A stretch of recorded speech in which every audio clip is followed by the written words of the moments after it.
Hi there. I'm Robert Martinez, state historian of New Mexico. This is New Mexico history in 10 minutes. Can we talk about the Columbian Exchange? No, I don't mean a narco cocaine drug cartel. I'm talking about the exchange of foods and people, ideas, and diseases that started in the late 1400s into the 1500s, even up to today. It's very interesting, it's fascinating, and it really reshaped the world. What started happening when Europeans started coming to the Americas and colonizing in Africa and then going to Asia, all of a sudden was you started getting this vibrant mix of, well, everything. So, first of all, let's talk about food, okay? One of my favorite topics. When I taught high school, I used to ask my students to imagine a pepperoni pizza in front of them, okay? Now raise your hand if you like pepperoni pizza. Yeah, that's what I thought. I love it too. Well, the crust, that's wheat. That came from Europe. Cheese from cows, that came from Europe. Pepperoni, pork, that came from Europe. But hold on. If you look into the pepperoni, it has that red, uh, oily, delicious flavor. That's a pimiento pepper. That came from the Americas. And what would pizza be without tomato sauce? Okay? Without tomato sauce, what can you do? You have nothing. You have to have tomato sauce. Well, tomatoes came from the Americas. I mean, all you Italian people out there, can you imagine spaghetti and meatballs without red sauce, Sunday sauce without tomatoes? Oh, come on, Madonna, that's ridiculous, right? This is what happens. It changes our diets forever and in good ways. In the Americas, you had things like chilies, okay, chili peppers in Mexico. You can now find chili peppers in Chinese food. And what is Ireland without the potato? Ireland and the potato are synonymous with each other, okay? Well, um, there were no potatoes in Ireland before the 1500s. So things were quite different there. Um, the Americas are changed. Horses, pigs, cows, goats, sheep. These animals are brought, and they're some of them are beasts of burden, of course, but others provide meat and milk and cheese that were unknown to the native peoples of North America and South America. Um, so as you can see, foods change. What else? Well, you get corn, maíz. Corn comes from the Native American peoples. Corn is sent all over the world. What else do we get from the Europeans? Wheat, barley, garlic, onions, apples, oranges. Think about that. Almonds are brought to the Americas.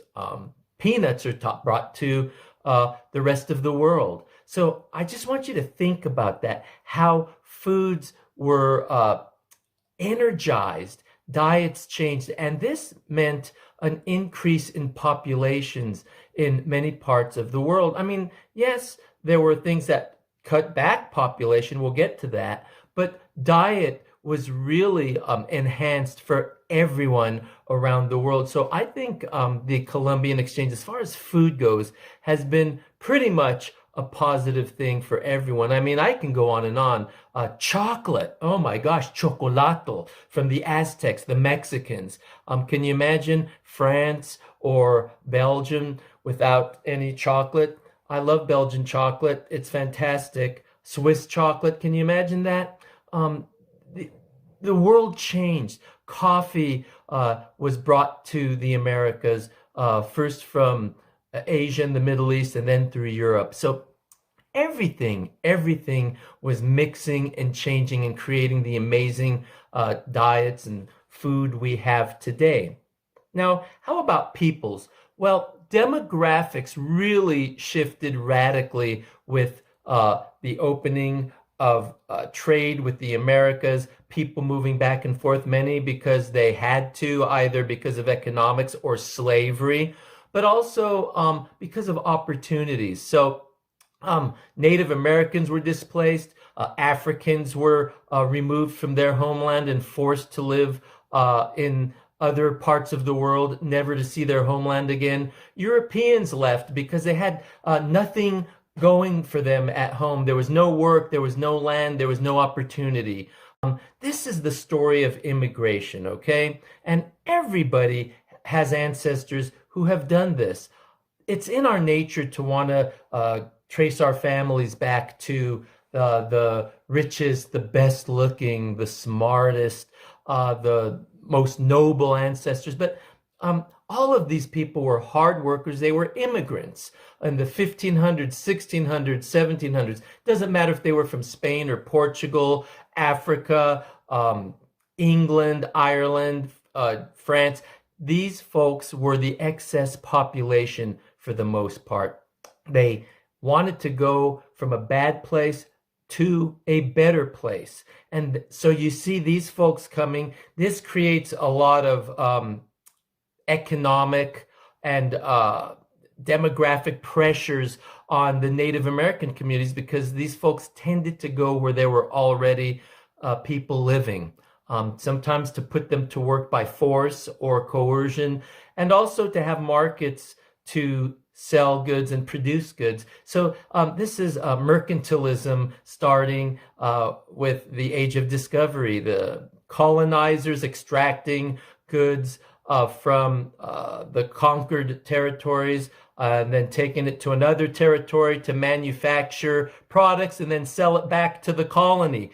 This goes on, and people are moving and shifting, and immigration is happening everywhere, and people are mixing. They're mixing biologically.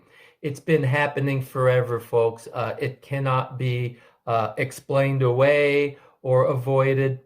DNA tests are showing just how vitally intermixed we all are. So there's that aspect of it, the human aspect, the food, humans change, and then there's disease. Yes, there's disease.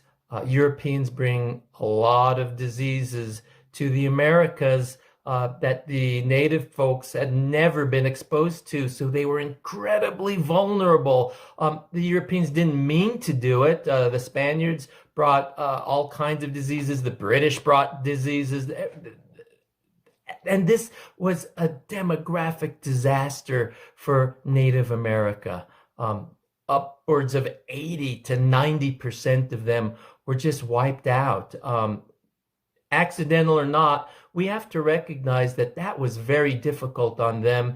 And we're still feeling the ramifications of this with poverty and drug abuse, rampant alcoholism, because it affects people psychologically. And it's not just them, it affects us. It impacts all of us, especially those of us who are of mixed ancestry, because we descend from all those different people.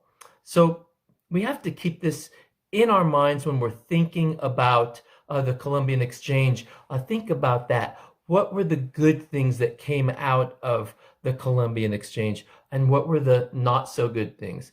By the way, the Americas gave the rest of the world syphilis. That was a disease that was in the Americas that was transmitted through intimate contact, and it was a disease that attacked the organs, especially the brain, and it was a devastating disease when it reached parts of Europe, Africa, and the Middle East, and Asia as well. So these things go in all directions. The Columbian Exchange is multi-directional, and it has affected and shaped all of us.